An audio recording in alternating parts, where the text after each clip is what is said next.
Hi guys, welcome back to Lextrail, your one-stop channel for all things law in India. आज हम बात करने वाले हैं एक नए और रिवॉल्यूशनरी लॉ के बारे में, भारतीय न्याय संहिता 2023 यानी BNS। ये लॉ इंडियन आईपीसी को रिप्लेस करता है और क्रिमिनल जस्टिस में एक बड़ा चेंज लाया है। So let's start the video.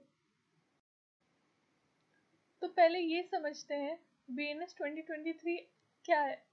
ये एक नया लॉ है जो 25 दिसंबर 2023 को पास हुआ और 1 जुलाई 2024 से इफेक्टिव हो गया। ये पुराना इंडियन पीनल कोड यानी आईपीसी 1860 को रिप्लेस करता है। आईपीसी एक ब्रिटिश टाइम का लॉ था, ऑलमोस्ट 160 साल पुराना। अब टाइम आ गया था कि एक मॉडर्न जस्टिस ओरिएंटेड लॉ का जो कि चैलेंजेस को टैकल कर सके। बीएनएस का फोकस है जस्टिस देना, विक्टिम्स को प्रोटेक्ट करना और मॉडर्न क्राइम्स जैसे साइबर क्राइम्स, टेररिज्म को एड्रेस करना। अब सवाल ये है, आईपीसी को रिप्लेस क्यों किया गया? आईपीसी को रिप्लेस करने की जरूरत थी या सिर्फ अमेंड कर देना चाहिए था, ये बहुत डिबेटेबल टॉपिक है। पर अब आईपीसी रिप्लेस हो चुकी है। तो देखो, आईपीसी तो कॉलोनियल लॉ था, ब्रिटिशर्स ने बनाया था अपने रूल्स के लिए। वो आज के टाइम में फिट नहीं बैठता था। जैसे साइबर क्राइम, ऑर्गेनाइज्ड क्राइम या मॉब लिंचिंग, ये सब मॉडर्न प्रॉब्लम्स के लिए आईपीसी में क्लियर प्रोविजन नहीं था। प्लस उसमें लैंग्वेज भी थोड़ी पुरानी थी, थोड़ी कंफ्यूजिंग थी।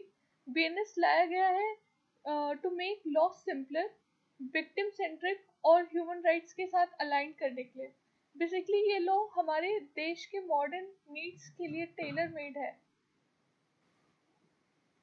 Structural change in BNS. चलो थोड़ी टेक्निकल बात करते हैं। आईपीसी में 511 सेक्शंस और 23 चैप्टर्स थे। बीएनएस में इसको घटाकर 358 सेक्शंस और 20 चैप्टर्स हो गए हैं। मतलब लॉ को लीन और क्लीन किया गया है। एक बड़ी चीज, डेफिनेशंस को क्लियर किया गया है, जैसे चाइल्ड, जेंडर, डॉक्यूमेंट। प्लस ये लॉ जेंडर इंक्लूसिव है, ट्रांसजेंडर को भी रिकग्नाइज करता है। और पुराने टर्म्स जैसे जर्जोनियन कैलेंडर को हटाकर मॉडर्न लैंग्वेज यूज की गई है। ये सब सुन के कैसा लग रहा है, कमेंट्स में बताइए। की फीचर्स बीएनएस के। अब देखो, बीएनएस 2023 के टॉप फीचर्स, इसमें 20 नए क्राइम्स ऐड किए गए हैं, जैसे organize crime, terrorism, mob lynching. 19 पुराने प्रोविजंस को हटा दिया गया है, जैसे सेडिशन, एडल्ट्री। 33 क्राइम्स के लिए इम्प्रिजनमेंट बढ़ा दिया गया है और 83 के लिए फाइन इंक्रीज किया गया है। और एक जबरदस्ती पेटी ऑफेंसेस के लिए कम्युनिटी सर्विस इंट्रोड्यूस किया गया है, यानी छोटे क्राइम्स के लिए अब जेल नहीं जाना पड़ेगा, हम लोगों को कम्युनिटी सर्विस करनी पड़ेगी। चलो नए क्राइम्स के बारे में बात करते हैं डिटेल में। ऑर्गेनाइज क्राइम सेक्शन 109, ये किडनैपिंग, एक्सटॉर्शन या साइबर क्राइम्स जो बड़े गैंग करते हैं। पेटी ऑर्गेनाइज क्राइम सेक्शन 110, जिसे चेन स्नैचिंग या इलीगल गैम्बलिंग। टेररिज्म सेक्शन 113, ये देश की यूनिटी या पब्लिक ऑर्डर को खतरा देने वाले एक्ट्स को कवर करता है। मॉब लिंचिंग सेक्शन 103 क्लॉज 2, ये कास्ट, रिलीजन या रेस की बेसिस पर ग्रुप वायलेंस को टारगेट करता है।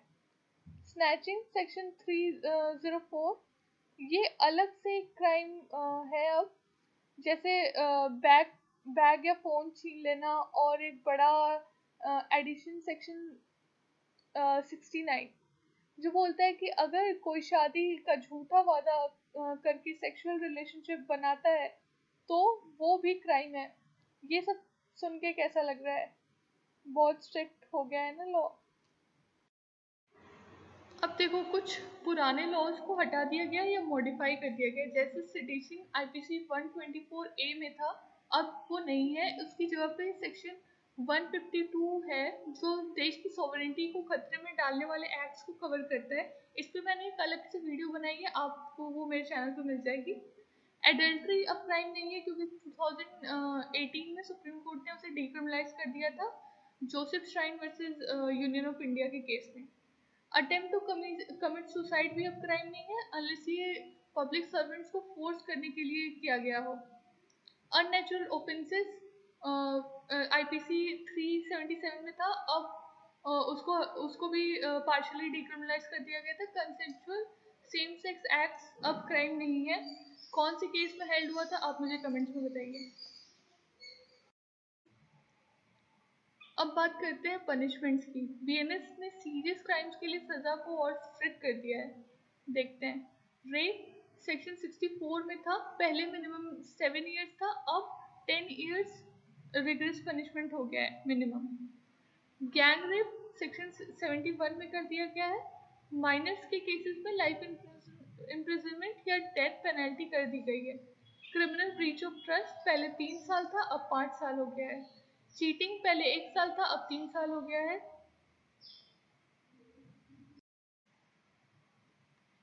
एक और बड़ी बात, BNS में वुमेन और चिल्ड्रन के लिए एक अलग से चैप्टर बनाया गया है। सेक्शन 63 से 99 तक फोकस करता है वुमेन की सेफ्टी पे, वुमेन और चिल्ड्रन की। गैंग रेप के विक्टिम्स की एज लिमिट 16 या से बढ़ाकर 18 की गई है। नया ऑफेंस ऐड किया गया है, डिसीटफुल सेक्सुअल इंटरकोर्स, यानी शादी का झूठा वादा करके सेक्स करना। क्राइम अगेंस्ट माइनर के लिए भी पेनल्टीज बढ़ा दी गई हैं। ये स्टेप्स वुमेन और चिल्ड्रन को प्रोटेक्ट करने के लिए बहुत ज़रूरी था। एक नई चीज़ जो मुझे बहुत पसंद आई और बिल्कुल नेटफ्लिक्स वाली है, कम्युनिटी सर्विस। छोटे क्राइम्स यानी छोटी चोरी अंडर 5000 या डिफेमेशन के लिए अब जेल नहीं होगी, कम्युनिटी सर्विस मिलेगी, जैसे पब्लिक प्लेस क्लीन करना या सोशल वर्क करना। ये आइडिया है प्रिजन का बर्डन कम करके करना और ऑफेंडर्स को रिफॉर्म करने के लिए।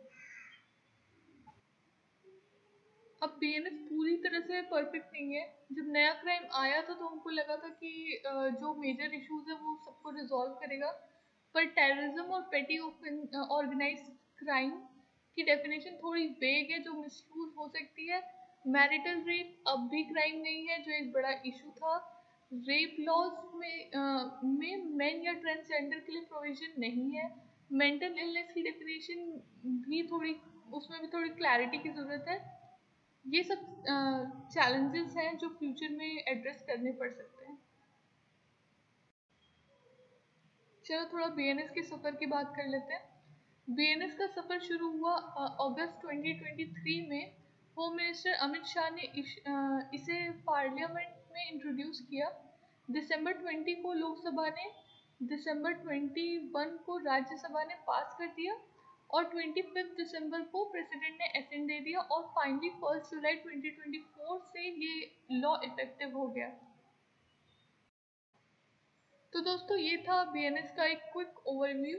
ये एक बोल्ड स्टेप है इंडिया के क्रिमिनल लॉ को मॉडर्नाइज और जस्टिस ओरिएंटेड बनाने के लिए। आपको क्या लगता है, ये चेंजेस इफेक्टिव होंगे? कमेंट सेक्शन में आपकी राय ज़रूर बताइएगा।